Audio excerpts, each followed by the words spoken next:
Hello मेरी army, मैं आज आपको स्टोरी सुनाऊंगा। आपको पसंद आए तो लाइक करके बताएं। आज की कहानी है एक बच्ची की जो हर वक्त कुछ न कुछ खोजती थी और गलती से उसे मिला एक दरवाजा जिसने उसकी जिंदगी बदल के रख दी। तो दोस्तों, ये कहानी है मीरा की, जो महज 11 साल की थी। एक फुदकता हुआ दिमाग, प्यारी सी मुस्कान और झगड़ालू मिजाज, घर वालों की प्यारी बेटी, घर रियासती धनवान, किसी चीज की कमी नहीं। 4 भाइयों में से एक बहन है, सबकी दुलारी है, थोड़ी बिगड़ैल है, थोड़ी गुस्सैल, राजकुमारी जैसी। उसके भाइयों ने कभी उसका एहसास नहीं होने दिया। घर में नौकर चाकर उसका पूरा ध्यान रखते थे। बाहर स्कूल में वो अपने चंचल और गुरूर भरे स्वभाव से सबको आकर्षित भी करती थी। टीचर्स भी उसे मानते थे। उसके चंचल स्वभाव और स्वच्छ हृदय के कारण वो हर शाम कुछ न कुछ नया करती, कभी कुछ तोड़ फोड़ के जोड़ना या रसोई घर को धुआं धुआं करके किसी स्वाद का आविष्कार कर देना, कभी चुपके से गायब हो जाना और फिर गंदे कपड़ों में फूल पत्ती या किसी कुत्ते बिल्ली को पकड़ लाना, सबका मन रिझाना। और वो मुस्कान, सुबह स्कूल जाना था। भाइयों ने अपनी लाडली के साथ मूवी देखी थी पिछली रात। कोई उसे जगाना नहीं चाहता था। सोते हुए गुलाब की पंखुड़ी लग रही थी। सब अपनी लाडली को बड़े शांत मन से देख रहे थे, पता नहीं क्या सोच रहे थे।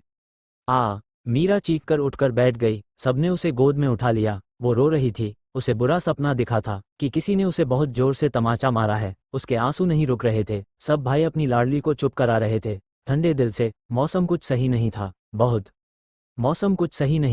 बहुत तेज बारिश हो रही थी। खिड़कियों के दरवाजे हवा से बंद हो रहे थे। भड़ भड़। भाइयों ने स्कूल हेड से बात की और मीरा तैयार होकर ब्रेकफास्ट के लिए नीचे आई। सब ब्रेकफास्ट करने लगे। मौसम खराब होने की वजह से हॉल में ठंडी हवाओं के साथ हल्का अंधेरा सा था। मीरा हिचकियां ले रही थी। भाइयों ने मीरा को कहा कि बात हो चुकी है, आज नहीं जा सकती। वो हिचकियां जैसे बढ़ सी गई हों, बड़ी बड़ी आंखें। हर एक हिचकी के साथ उसके हाथ में ग्लास का पानी हल्का सा उछलता।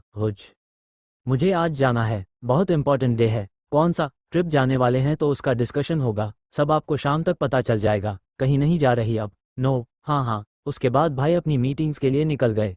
ये मुझे जाना है। मीरा चलिए, आपको चेंज करवाना है। मैं अपने आप कर लूंगी। मीरा के कमरे की खिड़कियां हवा से लहरा रही थीं। मीरा किताब पढ़ रही थी। वह पढ़ने में व्यस्त थी। फिर एकदम से बाहर से आवाज आती है।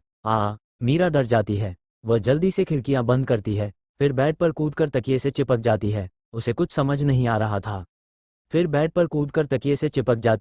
उसे कुछ समझ नहीं आ रहा था। वह दौड़ती हुई छत पर जाती है और वहीं टेरेस से बाहर झुककर देखती है इधर उधर। उसका नसीब अच्छा था कि एक कुत्ता दूर पेड़ के नीचे दिख जाता है, वरना वो ऐसे ही मर जाती। उसे राहत मिली। बिजली कड़क रही थी। वो जल्दी से नीचे आती है और फिर मेकअप करने लगती है। फिर आओ की आवाज आती है। उसका मस्कारा आंखों पर लग जाता है। इस बार वो अपनी खिड़की के पर्दे से झांक कर देखती है। वहीं कुत्ता चिल्ला रहा होता है। वो नीचे आती है और पीछे वाले दरवाजे से बाहर निकल जाती है। बिजली कड़क रही थी। वो कूद कूद कर जा रही थी। उसे पेट के नीचे एक पपी मिला। वो उसे उठाकर साथ में ले जा रही थी। रोड क्रॉस कर रही थी। एक गाड़ी बहुत तेज दिखाई पड़ी। बारिश में कुछ ठीक से नहीं दिख रहा था। मीरा उसे इतना करीब देखकर हिल नहीं पाई। गाड़ी नहीं रुकी। मीरा बहुत तेज से चिल्लाई। गाड़ी चली गई। वो 2 मोटर बाइक थी। मीरा रोने लगी। वो भागते भागते घर आई। बारिश में उसका मेकअप खराब हो गया था और उसके बाल और ड्रेस दोनों गीले हो गए। पीछे का दरवाजा थोड़ा दूर था। सामने के दरवाजे पर बेल बजी। नौकर ने दरवाजा खोला। उसने उसके हाथ में एक पर्ची पकड़ा दी और एक ब्लूप्रिंट देकर चले गए। नौकर ने उनसे हाथ मिलाया। वो मुस्कुराए और फिर चले गए। नौकर दरवाजा बंद करके अंदर चला गया। मीरा ने छिपकर वो सब देखा। वो अब भागते हुए पीछे के दरवाजे से अंदर आई।